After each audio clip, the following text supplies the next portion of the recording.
Like, this was one of the most ridiculous things ever from Sunday's game. Like, Caitlin Clark, at halftime in this game, she had, I think I might be right in saying, she had 18 points and 7 assists. And was like +7. And they were down 1. So in the minute she was off the floor, the team didn't score. She was doing everything. And mid-highlight tape, let's take a listen. Michaela Tenson doing a great job making herself available with AB not being in the line.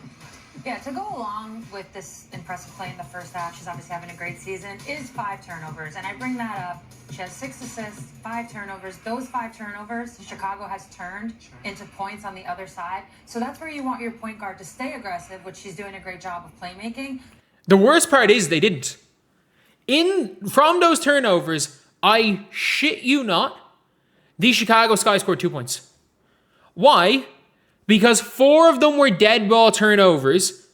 One of them that led to points was, you could see the scratch on Caitlin Clark's arm, because Elizabeth Williams went for a steal, missed, and clawed her arm, and scratched her arm completely. I actually clawed myself there. Scratched her arm, and she's there, like, and then they run in layup, and she's pointing to her arm. There's a massive scratch down it. Like, Caitlin Clark, they conceded 2 points off turnovers from Caitlin Clark's turnovers. 2 points.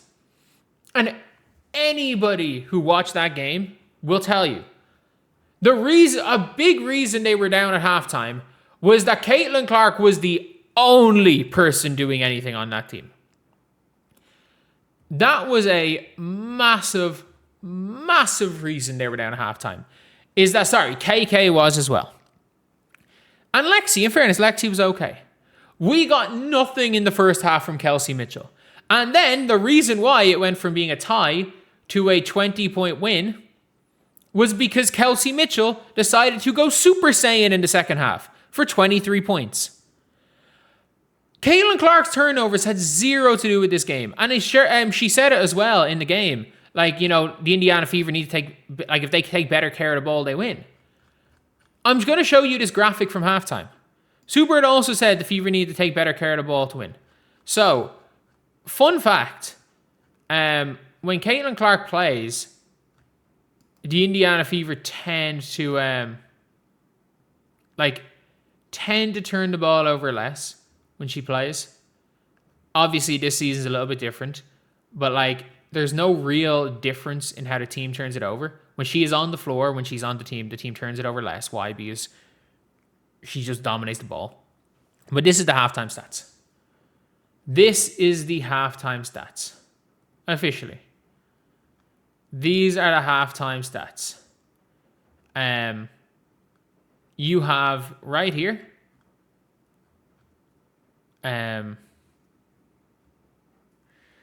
14 points off turnovers to 7. 6 turnovers. Oh, sorry. Maybe it was 4 points off Caitlin Clark turnovers. Sorry, I might be wrong. Maybe it was 4 points. Because I do remember them hitting a 3 off the other turnover. It might have been 4 points. So, I could be wrong. I stand corrected. But in no way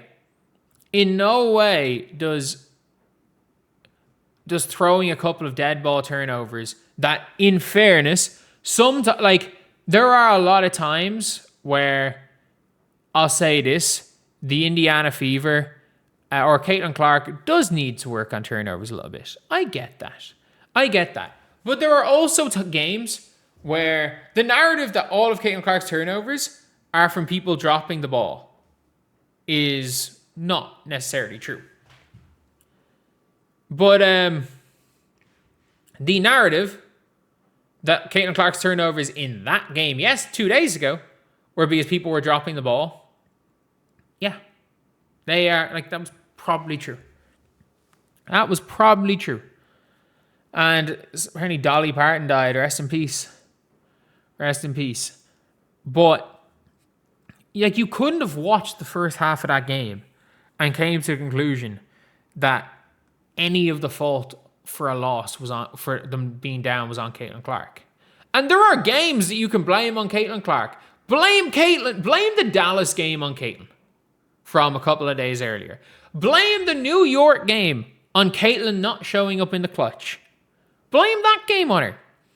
Blame the Vegas game on Caitlin Clark. There are games where you can go and blame Caitlin Clark, and I wouldn't be out here saying anything.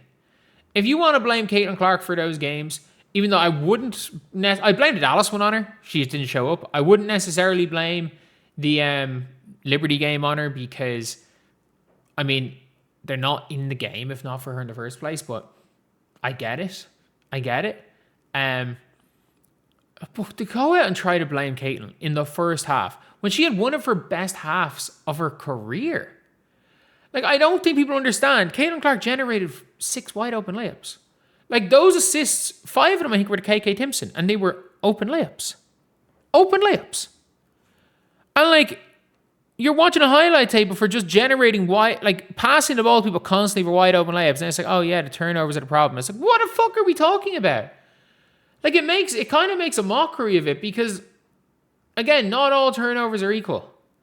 Like, a person could turn the ball over 5 times, and all 5 of those times could be passes to wide open layups that are missed their target by an inch, and they go out of bounds for dead ball turnovers. Or a person gets stripped 5 times and leads 5 wide open layups. The stat sheet says they're the same thing. They're of the same value. They're not. They're absolutely not. And individual player turnovers are normally, unless again, they are late game turnovers or late game decision makers, which again, Caitlin Clark has been at fault for doing that. I'm not pretending like Caitlin Clark has not had situations where late game turnovers have been an issue this year. They matter. They absolutely matter. Random turnovers in the first half of a game she is dominating is irrelevant. And I'm sure, like, Steward of all people should know that, but probably doesn't because she lived in the world of Gino, where point guards weren't allowed to do anything other than dribble the ball. Their job was to dribble the floor and pass the ball to players who were better than you. That's not a knock on Sue Bird. Like, Sue Bird was one of the best. Sue Bird might have been the greatest ever at it. Like, Sue Bird might be the greatest ever walk the ball down and give the ball to someone better than me point guard. But, like, we also have to take into account that what did Sue Bird do? Like, that style of point guard, everyone says that style of point guard is the best. What happened between Lauren Jackson and Stewie?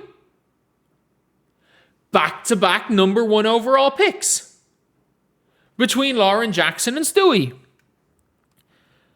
It's cool. She walked into a team with one of the 5 greatest players to ever play. And then she ended her career with another one of the 8 greatest players to ever play. Maybe one of the 5 greatest players in Stewie. Back-to-back number 1 overall picks. I can tell you one thing for sure. A team with a Caitlin Clark type point guard isn't getting back-to-back number 1s at any stage in her career. At any stage in her career, we're not seeing that. But, yeah. That's it.